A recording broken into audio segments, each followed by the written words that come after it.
지금 이제 목동에 있는 성문교회 담임으로 섬기고 있는데 평택에도 성문교회가요.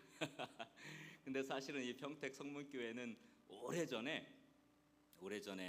이제 제가 공군에서 군종 목사로 섬기고 있을 때 우리 평택 성문교회와는 인연이 있습니다. 제가 요 가까운 쪽에 제2 방공 포병 여단인 성환에 있어요. 거기에 공군 성환 교회에 담임을 할 때 지금은 소천하신 문성준 목사님이 저희 부대와 연결이 되게 됐어요. 그 이유는 문성준 목사님의 아드님이 저희 부대 사병이었어요. 그래서 군에서 저희 교회를 나왔어요. 그래서 그때 지금은 이 본당이 아니고 이전 본당이죠. 저 평택 안에 있는 본당이었는데 그때 그 성도님들과 자매 결연을 맺고 그때 저희 공군 부대에 오셔서 같이 예배도 하시고 찬양도 하시고 특별 찬양도 하시고 이렇게 했고 저희 사병들도 나와서 그 교회 가서 예배도 드리고 그랬던 게 98년도입니다. 1998년도 오래되었죠. 그래서 제가 평택 성문교회를 마음 가운데 두고 있었는데 오랜 세월이 지난 후에 하나님께서 저를 서울에 있는 성문교회 담임 목사님으로 보내셨어요. 할렐루야. 하나님이 그런데 또 이렇게 우리 천종민 목사님을 좋은 목회자들이 모인 그 모임이거든요. 그 모임 가운데로 부르셔서 저를 만나게 하시고 이렇게 교제하게 하시고 오늘 이 자리에 서게 하신 것은 하나님의 예비하신 은혜인 줄 믿으시기 바랍니다.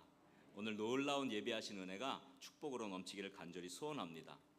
제가 하나 좀 질문을 드릴게요. 성경 중에 가장 많이 읽힌 성경 66권 있잖아요. 그 중에 가장 많이 읽힌 성경이 어느 성경일까요?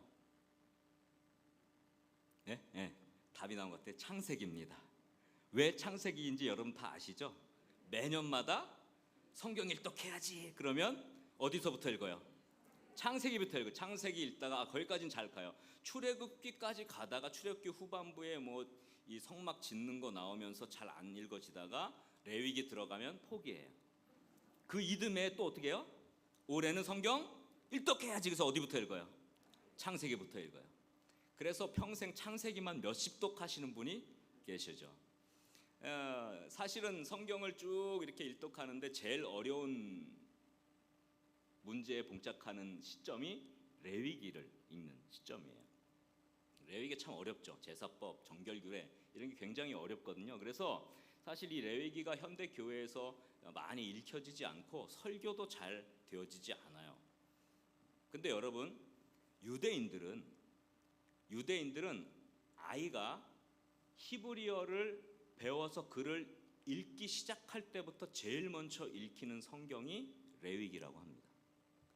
여러분 잘 아는 대로 창세기는 이스라엘이 어떻게 시작됐는가를 알려줘요. 아브라함의 부르심이 나오잖아요. 그죠? 창조부터 시작하지만 아브라함의 부르심. 어떻게 우리 민족이 생성되었는가? 출애굽기는 뭐예요? 하나님이 우리 민족을 어떻게 구원하셨는가? 과거의 은혜죠. 근데 레위기는 그럼 지금 하나님의 은혜를 받고 하나님의 축복을 받은 이 선민 이스라엘이 어떻게 현재 거룩한 하나님을 닮아갈 수 있는지를 보여주는 성경이기 때문에 레위기는 현재의 성경이라 그랬어요. 지금 내가 거룩하게 살아가기 위해서 어떻게 해야 되는지를 가르쳐주는 성경이라. 그래서 아이에게 제일 먼저 유대인들은 레위기를 읽힌다고 합니다. 이 레위기가 그만큼 중요한 역할을 해요. 성경에 보면 하나님이 말씀하셨다고 하는 그 부분이 가장 많이 나오는 성경이 레위기이기도 해요. 레위기는 처음 시작할 때 여호와께서 모세에게 말씀하여 이르시되, 항상 하나님이 직접 주신 말씀으로 꽉 채워져 있어요. 레위기 전체가 그래요. 그만큼 하나님이 직접 말씀하신 게 제일 많은 성경임에도 불구하고 가장 많이 안 읽히는 성경이기도 해요. 물론 이해가 돼요. 왜냐하면 예수님께서 이제 모든 제사를 십자가에서 완성하시고 지금은 우리 동물 제사 드리지 않아요. 정결규례 지키지 않습니다. 그러니까 레위기 보면 다 동물 제사, 정결규례 이런 거니까 이거 현대에는 이제 예수님의 십자가 이후에는 뭐 다시 이걸 우리가 또 볼 필요가 있을까? 완성되었지라고 하면 끝난다고 생각을 하거든요. 그런데 사실 신약시대 이후도 이 제사나 정결 규례가 영적으로 의미가 있는 것은 여러분 잘 아는 대로 사도 바울이 너무 유명한 말씀을 했어요. 로마서 12장 1절에 보면 너희 몸을 하나님이 기뻐하시는 거룩한 무엇으로 드리라고요? 산제물로 드리라. 이는 너희가 드릴 영적 예배니라. 제사, 동물 제사는 사라졌지만 영적 제사가 우리에게 있다는 거예요. 하나님을 기쁘시게 하는 영적 산제물이 있다는 것을 말합니다.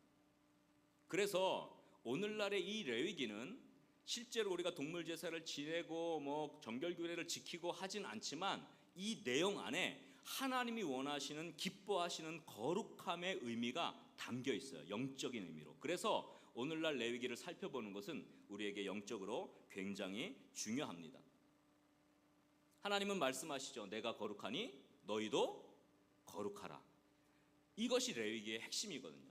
그래서 오늘 우리 평택 성문교회의 모든 믿음의 성도님들이 오늘 말씀을 통해서 하나님을 향한 온전한 거룩함이 회복될 수 있는 축복의 시간이 될 수 있기를 주의 이름으로 간절히 축원합니다.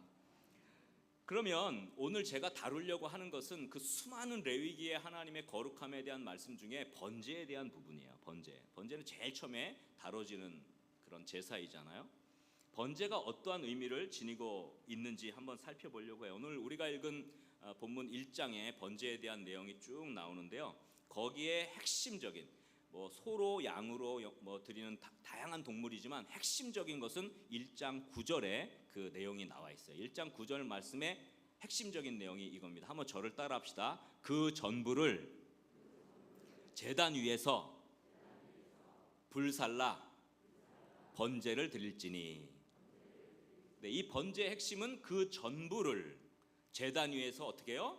불살라 번제로 드리는 것입니다. 그래서 이 번제라는 말 자체가 히브리 말로 올라라는 단어예요. 올라라는 단어는 불태우다, 온전히 태우다, 위로 올라가다 이런 뜻이에요. 그러니까 태우면 연기가 어디로 올라가겠어요? 위로 이렇게 올라가잖아요. 그래서 그것을 표현한 것이 바로 번제라고 할 수가 있습니다. 그래서 번제의 가장 중요한 특징이 있다면 그것은 번제만 온전히 다 불살라 드리는 제사라는 거예요. 이게 무슨 말이냐면 여러분 혹시 제사가 5대 제사가 있는데 무엇인지 혹시 아시는 분 계십니까? 번제가 있고요. 그 다음 소제가 있고요. 처음 듣는 것처럼 저를 쳐다보시는데 그 다음에 화목제가 있고요. 속죄제가 있고요. 속건제가 있어요. 이걸 5대 제사라고 부릅니다. 뭐 제사 이야기 잘 안 하고 레위기 설교 안 하니까 잘 모를 수도 있겠지만 이렇게 5가지 제사가 있는데 여러분 나머지 제사들은요 모두 다 그 제사의 제물의 일부를 제사장의 음식으로 취하거나 혹은 화목제 같은 경우는 유일하게 그 다른 사람들과 고기를 나눠 먹을 수 있는 제사예요. 그래서 반드시 어떤 제사든지 그 고기의 일부를 제사장의 몫으로 혹은 다른 사람과 나누게 돼 있어요. 근데 유일하게 번제만 아무에게도 주지 않습니다. 번제만 어떻게 해요? 다 하나님 앞에 다 태워드려요. 그래서 이 번제라고 하는 것을 성경학자들은 온전한 헌신의 영적 상징이다 그렇게 봅니다. 그래서 제가 오늘 번제 온전한 헌신을 향하여라고 제목을 지은 이유가 이 번제의 영적 의미를 살펴보면 온전한 헌신이 무엇인가를 우리가 영적으로 깨달을 수 있게 되는 것입니다. 완전히 하나님께만 드려지는 것, 완전히 하나님께만 불살라 올려드려지는 것, 이것이 번제이며 온전한 헌신의 모습입니다. 그래서 이것을 하나님이 거룩하게 보시고 이것을 기쁘게 받으시는 것입니다. 영적으로 하나님을 향한 온전한 헌신, 하나님께만 온전히 드려지는 이 헌신을 상징하는 이 번제를 통해서 오늘 저와 여러분들이 하나님이 기뻐하시는 거룩한 산제물로 드려지는 축복의 삶, 거룩한 믿음의 아름다운 헌신을 올려드리는 축복의 시간이 될 수 있기를 주의 이름으로 간절히 축원합니다. 한번 저를 따라하겠습니다. 번제는 온전한 헌신이다. 다시 한번 번제는 온전한 헌신이다. 자, 여기서 우리 두 가지 오늘 좀 말씀을 나누려고 해요. 첫 번째, 이 번제에 대한 교훈에서 우리가 깨달을 것이 있습니다. 우리 자막 잠깐 주실 수 있어요? 네, 자, 한번 저를 따라합시다. 온전한 헌신은 실제 몸으로 드려져야 한다. 이 번제의 핵심은 그 모든 것을 다 불살라 드리는데 실제 그 몸을 드리는 행위입니다. 여러분, 오늘 우리가 읽은 본문 보면 상당히 이렇게 마음에 뭐 이렇게 썩 매혹적이거나 매력적인 본문은 아니에요. 그럼 보시면 알지만 4절에 보면 머리에 손을 얹어서 죄를 전가합니다. 내가 죽어야 되는데 내 대신 이 송아지가 죽는 거예요. 양이 죽는 거예요. 동물이 죽는 거예요. 대신 죽는 겁니다. 그 죽는 것은 현실이죠. 상상으로 누가 죽는 것을 생각하는 게 아니라 내가 손을 얹은 그 동물이 나 대신 실제로 죽어가는데 어떻게 죽어갑니까? 5절 이하에 보니까 피를 다 뺍니다. 피를 다 빼고요. 6절에 보면 껍질을 다 벗겨내고요. 각을 뜬다는 것은 다 조각조각을 낸다는 거예요. 그리고 뒤에 보면 어떡합니까? 그 내장을 다 꺼내고 분리해가지고 다 그것을 버려놓고 온전히 불사르는 9절 상반절까지 보면 이 과정을 쭉 이렇게 기록해놨어요. 그다지 매혹적인 본문이 아니고요. 그다지 이렇게 매력적인 내용이 아닙니다. 근데 여기서 제일 중요한 게 있습니다. 그게 뭐냐 하면 실제 상황이라는 거예요. 우리가 생각할 때 번제하면 막 거룩하고 막 불이 올라가는 것만 생각하지만 실제로 동물이 잡혀서 죽는 과정이 있어요. 그래서 이 과정을 통과해서 하나님이 기뻐하시는 헌신으로 올라가게 되는 겁니다. 그럼 여러분, 이런 번제는 하나님께서 레위기를 통해서 모세에게 말씀하셔서 제사 드리기 전에 있었을까요? 없었을까요? 있었어요. 여러분, 아브라함도 제사를 드렸어요. 동물 잡아서 제사를 드렸습니다. 계속 거슬러 올라가면 노아도 여러분 홍수 끝나고 나서 어떻게 했어요? 제사를 드렸어요. 그래서 하나님이 너무 기뻐서 무지개를 보여주시고 내가 다시는 멸하지 않으리라 이 제사를 기뻐 받으셨어요. 그걸 향기로운 냄새로 받으셨단 말이에요. 그러면 노아보다 더 거슬러 올라가면 어디까지 올라갑니까? 성경에 보면 가인과 아벨의 제사까지 올라가요. 물론 가인은 땅의 소산, 그리고 아벨은 양의 첫 소산을 드렸죠. 그럼 가인과 아벨은 이 제사를 누구한테 배웠을까요? 누구에게 배웠겠어요? 성경에는 나오지 않지만 아담에게 배웠겠죠. 아담에게 배웠으니까 가인과 아벨이 제사를 드렸겠죠. 그래서 유대교의 고대 문헌에 보면 어떻게 이 제사가 시작됐는지에 대한 그 단서를 줍니다. 성경적인 내용은 아닌데 여러분, 그냥 이건 성경은 아니에요. 그러나 제사가, 가인과 아벨의 제사가 어디까지 올라가느냐 생각해 볼 때 의미가 있는 내용이라 제가 잠깐 말씀을 드립니다. 성경적 내용은 아니지만 유대교의 고대 문헌에 나와 있어요. 아담과 하와의 서라는 곳에 나와 있는데요. 거기 1권에 보면 이런 내용이 있어요. 아담이 범죄를 졌어요. 그죠? 선악과를 먹고 에덴에서 추방됩니다. 하나님 앞에 너무 마음이 아픈 거예요. 하나님, 내가 이렇게 죄를 졌습니다. 어떻게 내가 이 죄를 다 갚겠습니까? 하나님, 제 목숨을 받으세요. 저의 피를 받으세요. 이렇게 간청을 하고 회개하다가 아담이 높은 절벽에 올라가서 자기의 몸을 하나님 앞에 던져드립니다. 떨어졌습니다. 피투성이가 돼서 막 땅에 뒹굴었어요. 아담이 피를 흘려 죽어갑니다. 하나님이 너무 불쌍한 거예요. 그래서 아담을 살려주셨어요. 아담이 완전히 치유돼서 일어났어요. 보니까 자기가 흘린 피가 땅에 흥건히 흙에 젖어 있어요. 그래서 그 흙 묻은 그 피, 그것을 담아다가 제단 위에 올렸더니 하나님이 하늘에서 불을 내려서 그 피를 태워서 받으셨어요. 내 회개가 하나님 앞에 올라갔구나. 그러나 진짜 나는 나의 목숨을 하나님께 드리기를 원한다. 또 올라가서 또 하나님 앞에 자기 몸을 던져드립니다. 또 피투성이가 떨어져요. 하나님이 또 살려줍니다. 그 피를 다시 제단에 올려놓으니까 하나님이 그것을 불로 태워서 받으세요. 이 일이 반복되니까 하나님이 아담에게 말씀하세요. 아담아, 나는 네 몸이 상하는 것을 원치 않는다. 나는 너를 사랑한다. 이제 땅의 소산으로 나에게 제단의 제물을 바치면 내가 그것을 기쁘게 받겠다. 그렇게 말씀하십니다. 그 이후로부터 아담이 제단에 제사의 제물을 올려드리게 되죠. 요거는 하나의 전승이에요. 전승. 어떻게 제사가 시작된지. 그것이 가인과 아벨에게 가르쳐졌기 때문에 가인도 제사를 드리고 아벨도 제사를 드렸겠죠. 이후에 노아, 아브라함. 이 오늘 레위기 말씀이 주어지기 전에 이미 이 번제는 드려지고 있었던 거예요.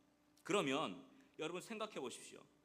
이 이야기는 성경의 이야기는 아니지만 번제가 가지고 있는 그 본질을 담고 있어요. 원래 죄를 지은 누가 죽어야 돼요?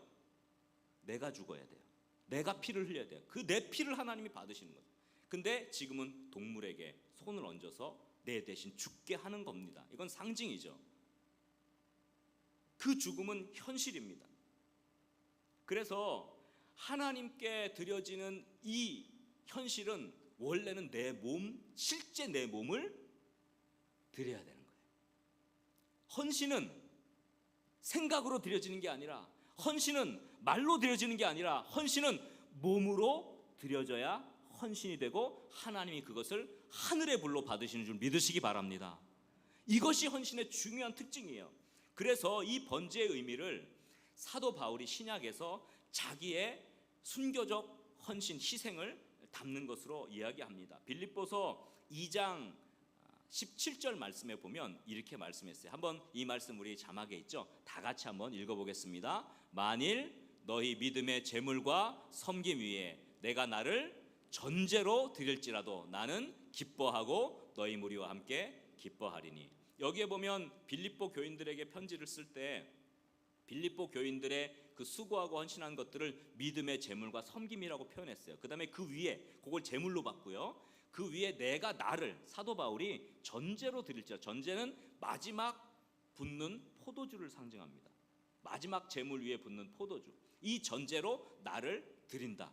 이것은 제사의 완성입니다. 사도 바울은 자기 자신의 지금 빌립보서를 쓸 때는 감옥 속에 있었거든요. 내가 죽을지도 모르죠. 내가 이제 죽을지도 모르는데 나의 마지막 목숨이 드려지는 것이 너희의 섬김, 헌신의 제물에 나를 전제로 붓는 것과 똑같다. 지금 그렇게 이야기하고 있는 거예요. 그러니까 사도 바울은 지금 자기의 목숨을 드리고 자기의 몸을 드리고 자기의 피를 실제로 드리는 것을 전제로 부어진다고 그렇게 표현을 한 것입니다. 그렇기 때문에 구약의 이 번제가 옛날 동물 제사에만 해당되는 것이 아닙니다. 오늘날을 살아가는 저와 여러분이 실제로 우리의 몸을 하나님 앞에 드릴 때, 하나님 앞에 우리의 생명을 드릴 때 하나님이 그것을 진짜 살아있는 제사로, 번제로 받으시는 줄 믿으시기 바랍니다. 이것은 얼마나 고귀하고 가치 있는 것입니까?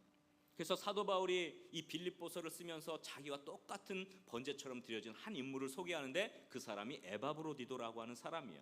에바브로디도를 빌립보 교인들이 보냈어요. 멀리 떨어져 있었으니까 감옥에 있는 사도 바울을 돕기 위해서 보냈습니다. 근데 에바브로디도가 너무 사도 바울을 헌신적으로 돕다가 병에 걸려서 죽게 되었어요. 근데 하나님이 물론 살려주시죠. 그 에바브로디도를 소개하는데 빌립보서 2장 30절 바로 그 조금 뒤에 이렇게 말씀하죠. 그가 그리스도의 일을 위하여 어떻게 됐다고요? 죽기에 이르러도 죽을 지경까지 갔어요. 근데 자기 목숨을 돌보지 아니했다 그랬습니다. 이는 나를 섬기는 너희 일의 부족함을 채우려 함이니라.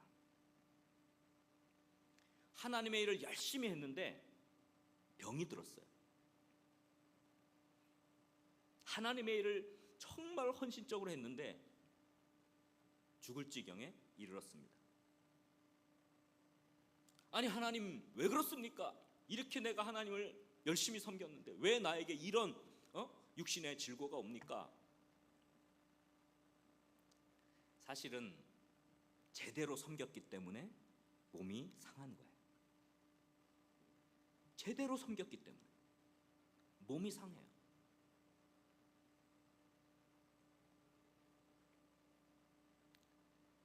우리들의 삶 속에 때로는 하나님을 위해서 헌신을 하다가 몸이 피곤하고 곤고해지고 아파했다면 그걸 하나님이 받으신 줄 믿으시기 바랍니다. 하나님이 그걸 너무너무 귀하게 받으신 것입니다. 한 주간 사회생활하고 직장생활하고 여러 가지 일들 때문에 지쳐 있는데 주일날 와서 교사로 봉사하고 찬양대로 봉사하고 찬양팀으로 봉사하고 곳곳을 섬깁니다. 몸은 녹초가 되어져 갑니다. 그것은 하나님께 드려진 실제 몸으로 드려진 헌신이 되어지는 것입니다. 주일 아침부터 밤늦게까지 헌신하고, 또 여기 주일학교 교사로 섬기는 분들도 계시겠죠. 휴가를 내어서 여름 성경학교 때 그 휴가를 드리는 거예요. 자기도 쉬어야 되죠. 자기도 어디 놀러 가고 싶은데 그 아이들 섬기느라고 그 휴가, 일주일 딱 낸 그 휴가를 여름 성경학교에 맞춰요. 혹은 청년 수련회에 마칩니다. 힘들죠. 그러나 그것이 실제 몸으로 드려지는 거예요. 여러분, 헌신이 말로 됩니까? 말로 헌신하겠습니다 한다고 그 헌신이 하나님께서 하늘 불꽃으로 받아 주십니까? 아니에요. 자기 몸을 드려야 하는 것이죠. 그것을 거룩한 피곤함이라고 부릅니다. 피곤함은 피곤함인데 하나님께 드려졌기 때문에 거룩한 피곤함입니다. 세상의 일 때문에 피곤한 것이 아니라 세상의 일보다 더 하나님께서 주신 그 사명을 플러스로 감당하다 보니까 더 피곤해서 때로는 곤고하고, 때로는 코에 피가 흐르기도 하고, 때로는 몸에 피곤함 때문에 쓰러지기도 합니다. 만약에 그렇다고 한다면 그것은 너무 헌신했기 때문이 아닐까, 그렇게 생각을 해봅니다. 그 거룩한 피곤함, 그것이 주님 보시기에 아름다운 모습입니다. 그래서 사도행전 5장 41절에 사도들은 이렇게 얘기했어요. 사도들이 주님을 위해서 복음을 전하고 열심히 사명을 감당하다가 막 고난을 당했어요. 매도 맞고 감옥에도 갇히고 곤고해졌습니다. 그때 사도들이 생각한 것이 바로 이거예요. 사도들은 그 이름을 위하여 능력받는 일에, 그 다음에 뭐라고 표현했습니까? 합당한 자로 여기심을 기뻐하면서 공회를 떠났다 그랬어요. 하나님을 향해 열심을 냈어요. 헌신을 했어요. 근데 돌아온 건 뭐예요? 감옥에 갇히는 거예요. 충성을 했습니다. 돌아온 건 뭐예요? 매 맞는 거였어요. 그런데 사도 바울은 하나님 왜 이렇습니까? 왜 나에게 이런 고난을 줍니까? 내가 하나님 이렇게 열심히 했는데 왜 나에게 이런 거 줍니까? 라고 하지 않고 오히려 뭐라 그랬어요? 그 이름을 위하여, 예수님을 위하여 능력받는 일에 내가 지금 어떻게 됐다는 거예요? 합당한 자로 여김을 받았구나. 나는 진짜 이제 하나님이 인정하는 사람이 되었구나. 무엇이? 내가 제대로 헌신했다는 결과가 고난으로 온 거죠. 그래서 그걸 기뻐했다고 했어요. 이게 사도들의 모습이었습니다. 오늘날 저와 여러분들의 모습은 어떻습니까? 헌신한 것과 그 헌신의 대가가 좋은 곳으로만 오면 얼마나 좋겠습니까만, 그러나 사실 좋은 곳으로 하나님이 주십니다. 축복도 주시고 은혜도 주시고 피할 길도 주시고 주시지만, 그러나 고난이 올 때 내가 제대로 하나님 앞에 드렸구나, 내가 이제 하나님 주신 일에 제대로 사명 감당했구나, 나는 합당한 자로 여겨짐을 받았구나라고 그렇게 기뻐하며 고백할 수 있는 저와 여러분 될 수 있기를 주의 이름으로 간절히 축원합니다. 그런 것이 바로 헌신인 것이죠. 그래서 제가 좋아하는 상투적 표현이 있습니다. 제가 우리 성도들에게도 자주 얘기합니다. 우리 평택 성문교회도 성문교회 같은 성문교회니까 저는 몸으로 때우자, 이 아주 좋아하는 말이에요. 우리 한번 옆에 분들 서로 인사해서 몸으로 때웁시다. 몸으로 때웁니다. 헌신은 말로 안 됩니다. 말만 하는 사람이 있어요. 말은 청산유수예요. 말로는요, 뭐 교회 2번, 3번 지었다가 말았어요. 벌써 말로는 모든 봉사 다 했어요. 그러나 몸으로 안 된 것은 아무런 의미가 없는 것입니다. 예수님께서 말로 십자가를 지셨습니까? 예수님이 말로 하셨습니까? 예수님은 친히 그 몸으로 십자가에 달려서 우리 죄를 담당하셨어요. 예수님이 말로만 하셨다면 구속사역이 일어났습니까? 아니죠. 그래서 베드로 사도가, 이걸 잘 아는 베드로 사도가 베드로전서 2장 24절 상반절에 이렇게 말씀했어요. 이 말씀은 한번 다 같이 읽어보세요. 중요하니까 다 같이 시작. 친히 나무에 달려 그 몸으로 우리 죄를 담당하셨으니. 아멘입니까? 우리 주님은 몸으로 우리 죄를 담당하셨어요. 십자가에 박히신 것이 무슨 말이나 생각이나 상상이나 말로 된 게 아닙니다. 그 고통을 몸으로 다 받으셨어요. 십자가에 못 박히시고 채찍질 당하시고 가시면류관 쓰시고 찢기시고 피 흘리시고 고통당하시고 몸으로. 그래서 예수님이 온전한 제사의 모델이에요. 온전한 제사를 드린 제사장이자 완전한 제물이 되신 거예요. 왜? 몸으로 드렸기 때문에. 동물은 상징이에요. 그림자예요. 진짜는 예수님이죠. 왜? 예수님은 참 사람이시기 때문에, 참 하나님이자 참 사람이셨기 때문에 사람이 죽어야 사람의 죄를 대신하죠. 사람이 피를 흘려야 피 흘릴 사람을 구속하죠. 예수님이 온전한 번제의 그 모습을 우리에게 보여주신 거죠. 여러분, 헌신은 입으로 하는 것이 아닙니다. 봉사는 입으로 하는 것이 아닙니다. 하나님 나라의 일은 입으로 하는 것이 아닙니다. 헌신과 봉사와 하나님 나라를 섬기는 모든 일들은 몸으로 하는 것임을 여러분 믿으시기 바랍니다. 그래서 여러분의 몸이 움직인 만큼 하나님 나라가 확장되고, 여러분의 몸이 섬긴 만큼 하나님이 그것을 여러분 기쁘게 받으시고, 여러분의 몸이 섬긴 만큼 하나님의 은혜를 경험하게 되는 줄 믿으시기 바랍니다. 신앙생활 하면서 헌신해서 아파보지 않았다. 아직 온전한 헌신까지 올라가지 않은 거예요. 제가 이제 군에서 사역할 때 또 마찬가지, 굉장히 막 밤낮으로 헌신을 해서 2번 정도 제가 쓰러졌었어요. 그러면 몸을 좀 살해야지, 건강을 저 건강을 챙기려고 합니다. 왜? 건강도 사역이니까 하나님 주신 건강을 잘 지키는 게 중요합니다. 그래야 목회도 잘해요. 그래서 건강을 회복하는데, 건강을 이렇게 재면서까지 하진 않아요. 할 때까지는 하죠. 건강을 지켜가면서. 근데 이제 군 사역을 마치고 이제 서울에 있는 사랑의 교회 부교육자로 오게 됐어요. 예배 전체를 총괄하고 모든 교회 사역을 다 총괄했는데, 거기서도 또 이 디스크 라인에 또 문제가 생겨가지고 병원에 입원하게 됐어요. 제가 그 후배 목사님들한테 그렇게 얘기해요. 입 한 번 돌아가 보지 않고 그 중에 제가 있는 중에 입 돌아간 친구 둘 있어요. 목사님들. 입 한 번 돌아가 보지 않고, 병원에 링거 한 번 꼽아 보지 않고, 하나님 주신 사역 제대로 감당했다고 말하지 말라. 이건 좀 과장된 거긴 하지만 꼭 그러라는 건 아닙니다. 건강 지켜야 돼요. 우리 천종민 목사님 건강 위해서 기도해 주시기 바랍니다. 건강해야 목회도 잘해요. 왜냐면 건강하지 않으면 에너지가 없어요. 근데 제가 지금 사실은 저희도 지금 하반기 사역하면서 굉장히 많은 사역들이 있고, 제가 집회를 계속해서 사실 목소리가 조금 더 원래는 더 좋아요. 근데 오늘 조금 이제 목이 조금 잠겨 있잖아요. 죄송합니다만은 어쨌거나 제가 에너지가 있는 것 같습니까? 그렇죠? 우리 성도님들은 제가 단위 올라가지고 이렇게 하면 막 너무 행복해한다. 근데 제가 몇 번 이렇게 쓰러졌다는 걸 아무도 몰라요. 에너지가 있어야 사역도 감당하지만, 그러나 몸을 사려가지고서는 어찌 하나님의 일이 이루어지겠습니까? 말로만 하고 그냥 잘 되면 좋겠어요 이렇게 얘기해가지고 어떻게 하나님 나라가 이루어지겠어요? 그것은 헌신이 아닙니다. 헌신은 진짜 몸으로 드려지는 거예요. 그래서 제가 오늘 이 말씀을 준비하면서 말씀 전하기 앞서 한 주간의 저의 삶을 좀 돌아봤어요. 내가 오늘 우리 평택 성문교회 이 강단에 서서 이 말씀을 전할 자격이 있는가 돌아보니까 이번 한 주간 또 굉장히 바쁘게 살았더라고요. 자, 입에서 단내가 난다 그러죠. 단내가 날 정도로 이렇게 사역을 했더라고요. 제가 기도하면서, 하나님, 또 우리 평택 성문교회를 섬기러 가는데요, 하나님 이 말씀 전하는데 제가 이 말씀 전할 자격이 되겠습니까? 이렇게 기도를 했어요. 그랬더니 하나님이 마음 가운데 그런 음성을 주시는 것 같아요.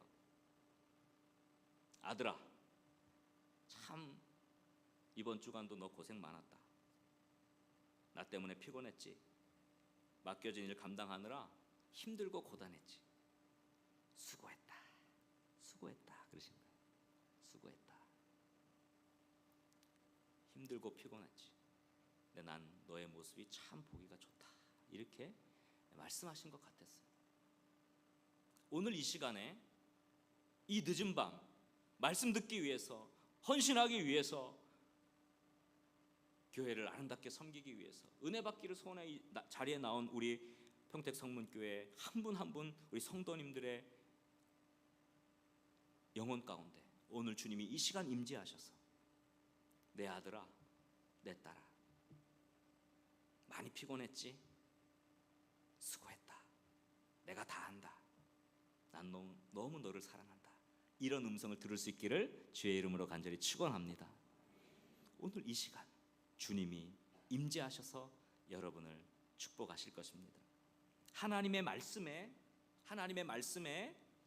우리의 생각과 말이 합쳐지면 그거는 사색이 됩니다. 사색. 이해가 되시나요? 하나님의 말씀에 우리의 생각과 말이 합쳐지면 그건 사색에 불과해요. 그러나 이 하나님의 말씀에 우리의 몸과 우리의 실천이 합쳐지면 그게 진리가 되는 것입니다. 아멘입니까? 진리는 말로 되는 것이 아닙니다. 하나님의 말씀에 말이 붙으면 그건 생각에 불과해, 사색에 불과해. 그건 누구나 할 수 있는 거예요. 그러나 거기에 우리의 몸이 들여지고 우리의 실천이 들여지면 거기서 영적인 은혜와 진리가 나타나게 되는 줄 믿으시기 바랍니다. 그래서 사도 요한은 이렇게 말씀했어요. 요한일서 3장 18절 너무 잘하는 말씀이죠. 자녀들아, 우리가 말과 혀로만 사랑하지 말고 행함과 진실함으로 하자. 할렐루야. 이것이 진리입니다. 이것이 번제입니다. 이것이 헌신입니다. 왜? 말로 하는 것이 아니라 행함으로, 몸으로 드려지는 것이기 때문에 그렇습니다. 여러분, 입의 말들을 이제 다 내려놓을 수 있기를 주의 이름으로 간절히 축원합니다. 입에 발린 거룩함을 다 내려놓아야 합니다. 번제의 제물은 온전히 그 실제의 몸을 드림으로 하나님이 받으시게 된 것입니다.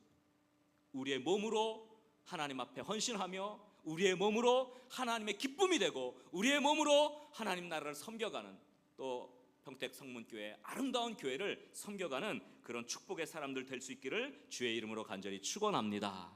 우리 한번 옆에 분들 이렇게 한번 축복했으면 좋겠어요. 이렇게 다짐하면서. 자, 우리 뭐 혹시 부부끼리 오셨으면 손도 잡아도 좋고요. 친구끼리는 괜찮은데 또 너무 가까이 계시지 않은 분들은 옆에 분만 눈 인사로 눈을 예쁘게 하셔야 돼요. 마스크를 썼기 때문에 눈이 중요해요. 눈빛이 표독하면 안 되고 눈빛이 예뻐야 돼요. 사랑스러운 눈으로 이렇게 합시다. 온전히 다 드립시다. 거룩한 피곤함에 동참합시다. 그 다음에 마지막으로 이렇게 축복하세요. 말이 아니라 몸으로 때웁시다. 할렐루야. 우리의 몸으로 하나님 앞에 헌신하고 우리의 몸으로 하나님 앞에 드려지는 저와 여러분들 다 될 수 있기를 주의 이름으로 간절히 축원합니다. 두 번째로 우리가 번제를 통해서 깨달을 헌신의 두 번째 요소가 있습니다. 한번 자막 좀 주시면 좋겠어요. 두 번째, 한번 저를 따라합시다. 온전한 헌신은 아낌없이, 남김없이, 자, 다시 한번 강조해서 아낌없이, 남김없이 드려져야 한다. 온전한 헌신의 또 중요한 하나는 실제 몸으로 드리는 것이기도 하지만 아낌없이, 남김없이 드리는 것입니다. 오늘 핵심적인 구절 9절의 이 중반절 이하를 보면 이런 말씀이 있습니다.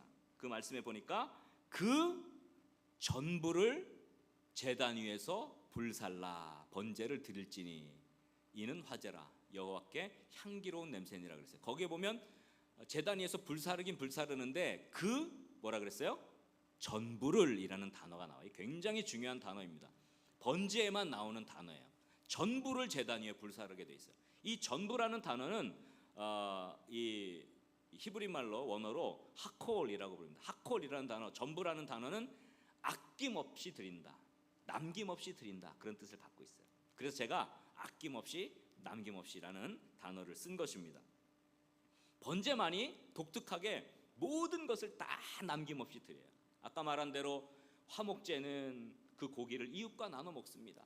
또 소제는 한 움큼만 하나님께 드리고 나머지는 그 가루는 제사장의 음식으로 가져갑니다. 또 속죄제, 속건제도 그 일부를 제사장에게 요제나 거제로 해서 제사장의 몫으로 가져오게 돼 있어요. 근데 온전하게 하나님께만 다 드리는 것은 이 번제밖에 없어요.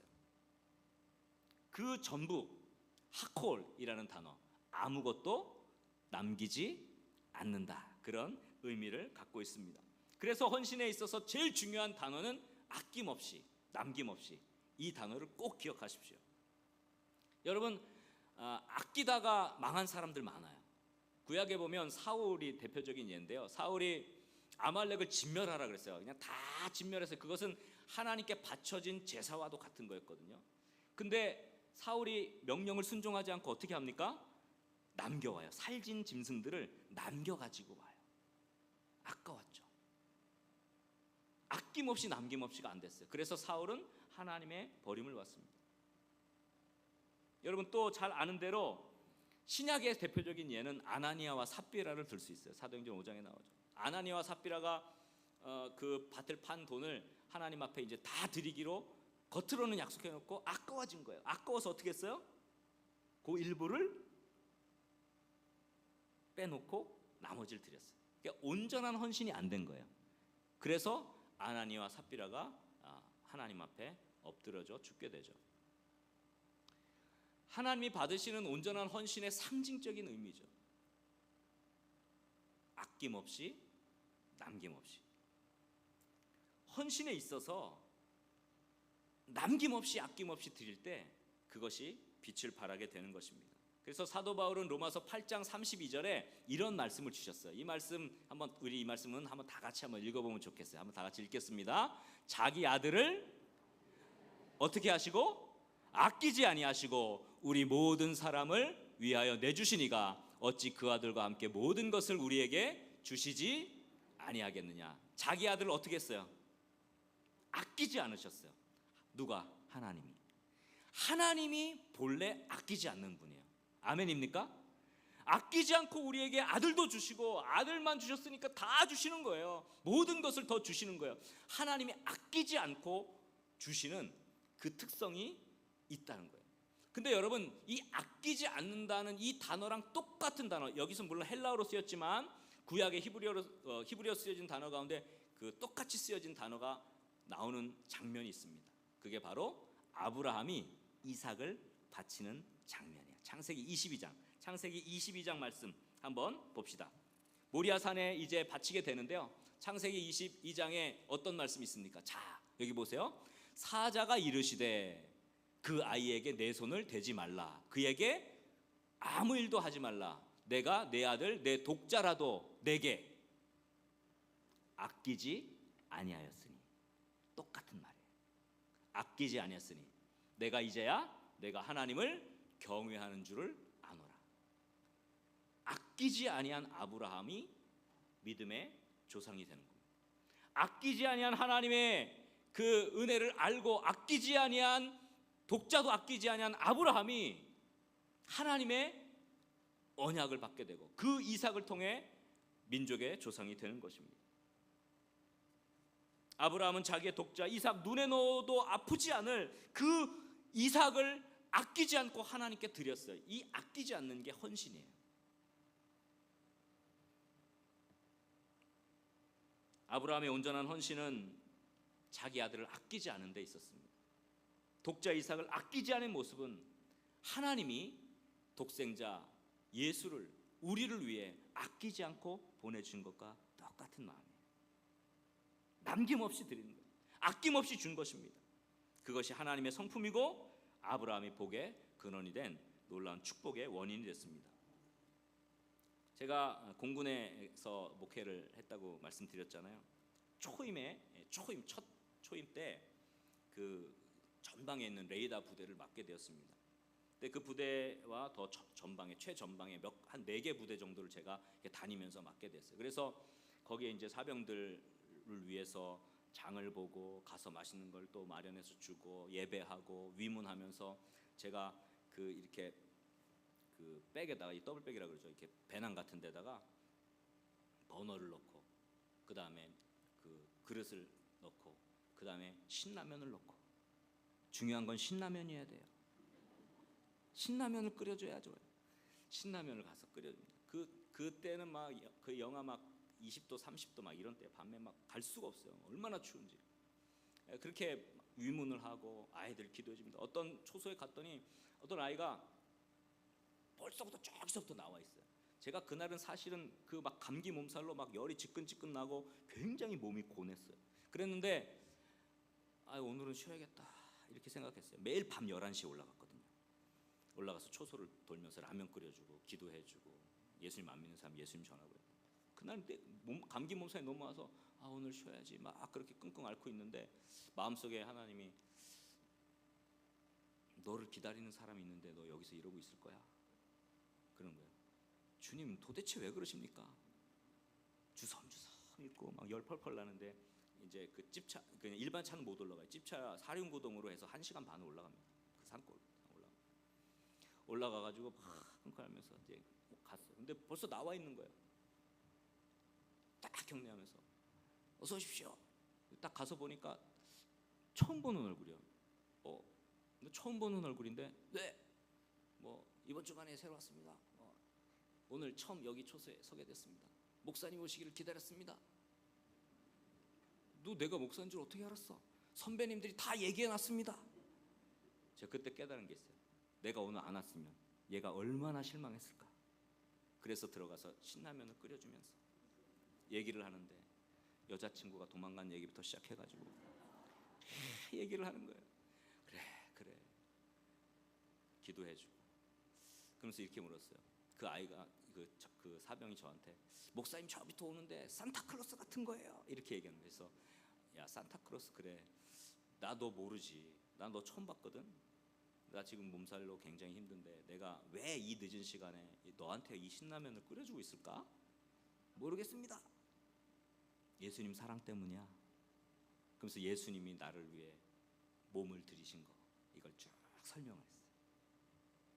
그래서 나도 일면식도 없는 넌데 이 밤에 1시간 반을 차를 끌고 와서 나도 공고한데 너에게 지금 이 라면을 끓여주는 거야.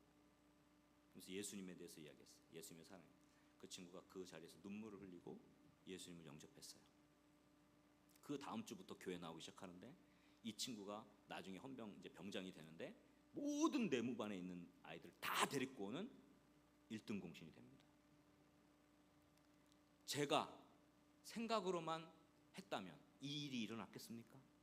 몸으로 했기 때문에 된 거예요. 내가 몸을 움직였기 때문에 그 자리에 있었기 때문에 그 현장에 헌신하는 그 자리에 내가 있었고 내 몸으로 드렸기 때문에 그게 된 겁니다. 거기서 역사가 일어나죠. 근데 그렇게 하다 보니까 이제 사실 제가 그때 처음에 중위로 임관했어요. 월급이 그렇게 많지 않았어요. 그 옛날이니까. 그래서 그 월급을 다 털어가지고 4개 부대 사병들 라면 사 먹이고 또 뭐 하는 데 썼어요. 근데 추수감사절이 가까워오는데 제 통장에 7,000원이 남은 거예요. 7,000원. 야, 다 쓰다 보니까 근데 추수감사절 때는 또 좀 맛있는 거 많이 해줘야 되잖아요. 응? 우리 느낌상 추수감사절 하면 맛있는 게 많아야 되잖아요. 7,000원 남은 거예요. 이거 어떡하지?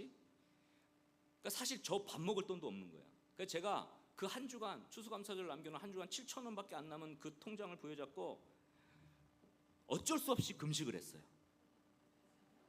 왜냐면 밥 사 먹을 돈도 없었으니까 어쩔 수 없이 금식을 했어요. 그러면서 기도를 합니다. 하나님 은혜를 주옵소서. 그런데 하루 지나고 이틀 지나고 3일 지나는데 아무런 소식이 없어요. 근데 금요일 날 추수감사절 이틀 앞둔 금요일 날 저녁에 전화가 옵니다. 따라랑 전화를 딱 받았어요. 그랬더니 아는 선배 목사님.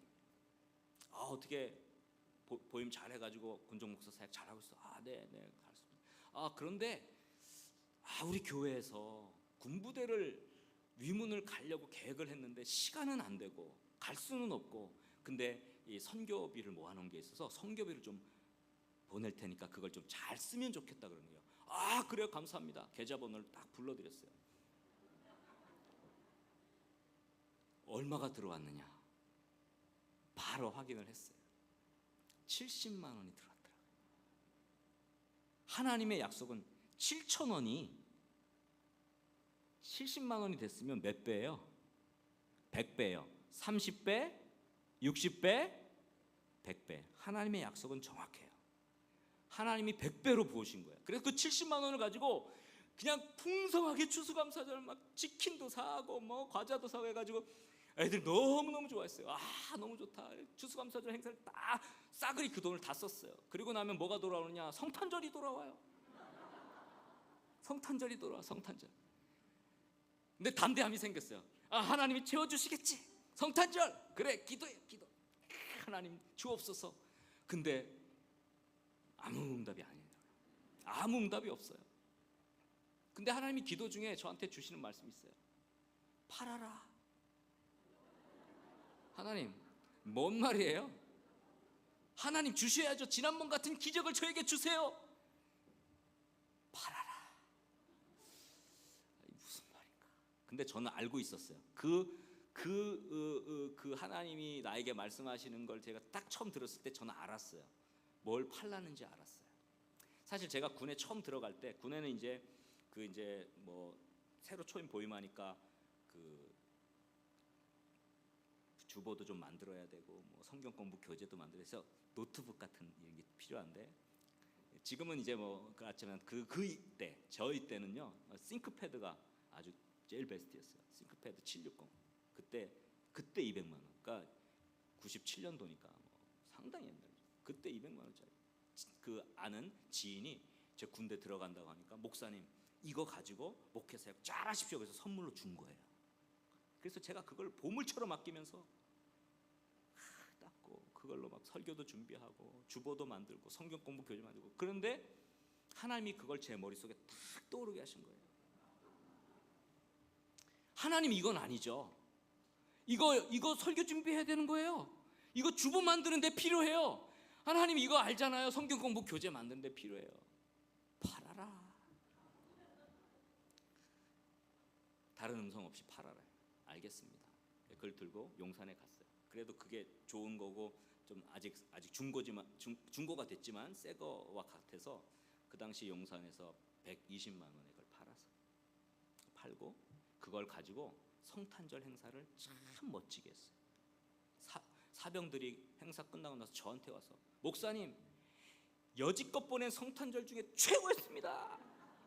남 속 썩는 건 생각도 안 하고, 그래 내 모든 걸 아낌없이 남김없이 다 너희한테 줬다. 행복하지 않으면 너희 안 돼. 범죄야. 하나님이 그걸 요구하신 거죠. 아낌없이 남김없이 드리는 게 쉬운 건 아니에요. 그러나 온전한 헌신은 아낌없이 드릴 때 기적 같은 역사가 일어나는 줄 믿으시기 바랍니다. 그 뒤로 놀라운 일이 벌어졌어요. 매달 여러 교회에서 70만 원씩 매달 지원이 온 거예요. 그래서 그 다음부터는 팔 일이 없었어요. 그냥 그것만 잘 모아도 또 제 사례비랑 포함해서 해만 너무 풍성하게 1년, 2년, 3년을 하나님이 그렇게 채워주시더라고요. 30배, 60배, 100배. 저는 그래서 하나님이 너무 좋아요. 근데 하나님이 또 저를 좀 예뻐했으면 좋겠다는 마음이 있어서 그 다음에 또 내가 팔 거 없나 생각하게 됐어요. 내가 뭐 드릴 거 없나? 내가 하나님께 드릴 게 뭐가 없나? 내가 아까워하고 있는 게 뭐가 있나? 남김없이 드리지 못하고 꽁쳐두는 게 있는가? 이걸 제일 생각해봐요. 지금도 모든 것을 하나님께 드리는 거예요. 온전한 헌신은 아끼지 않고 남김없이 드리는 것임을 여러분 다시 한번 확인할 수 있기를 간절히 소원합니다. 때로는 우리가 생각한 것을 넘어서 하나님이 요구할 때 있어요. 하나님 이렇게까지 저에게 요구하십니까? 이렇게까지 저한테 요구하시면 어떡해요? 여러분, 엘리야가 가뭄이 들어가지고 한 과부의 집에 들어갑니다. 먹을 게 없어요. 가루 한 움큼, 기름의 병 조금. 이제 그걸로 떡 하나 만들어 먹으면 아들과 함께 죽을 판이에요. 근데 엘리야 선지자가 가서 그거 나에게 달라 그러죠. 야, 어떻게 그런 얘기를 할 수 있어요? 그런데 때로 하나님이 그렇게 하시더라고요. 하나님이 때로 그렇게 하세요. 근데 여러분, 그거는 우리에게 그 헌신을 요구하시고 끝나는 게 아니라 30배, 60배, 100배로 축복 주시기 위한 과정이라는 사실을 믿으시기 바랍니다. 여러분, 우리는 결과를 알죠. 그거 어떻게 했어요? 과부가 이거 내 아이랑 먹고 이거 먹으면 이제 먹을 거 없어서 이제 가뭄에 죽을 건데 이거 어떻게 당신에게 줍니까? 라고 하지 않고 그걸 누구에게 드려요? 선지자에게 아낌없이 남김없이 드립니다. 여러분, 성경 알죠? 그 이후에 이 과부의 집에 통에 가루가 마르지 않고 기름병에 기름이 그치지 않은 거예요. 하나님은 그걸 주시는 분이죠. 자기 아들도 아끼지 아니하고 우리에게 주셨는데 우리에게 모든 것을 주시지 않겠습니까? 아멘이십니까? 하나님께서 우리에게 온전한 헌신을 기대하고 있는 것은 우리에게 하나님께서 온전한 축복을 주시기 위한 영적인 과정이며 통로라는 사실을 또한 믿으시기 바랍니다. 오늘 평택 성문교회 설립 기념해서 이렇게 이때마다 이렇게 말씀 사경회를 한다고 하는데 보니까 33년째입니다. 33년이면 예수님 승천한 시기예요. 예수님 33년째 승천하셨어요. 저는 이제 이번 기회를 통해서 코로나의 모든 아픔을 다 뒤로하고 코로나의 불안과 염려와 걱정을 다 뒤로하고 영적으로 비상하고 승천하는 우리 평택 성문교회가 될 수 있기를 주의 이름으로 간절히 축원합니다. 여러분, 주님께서 요구하실 것입니다.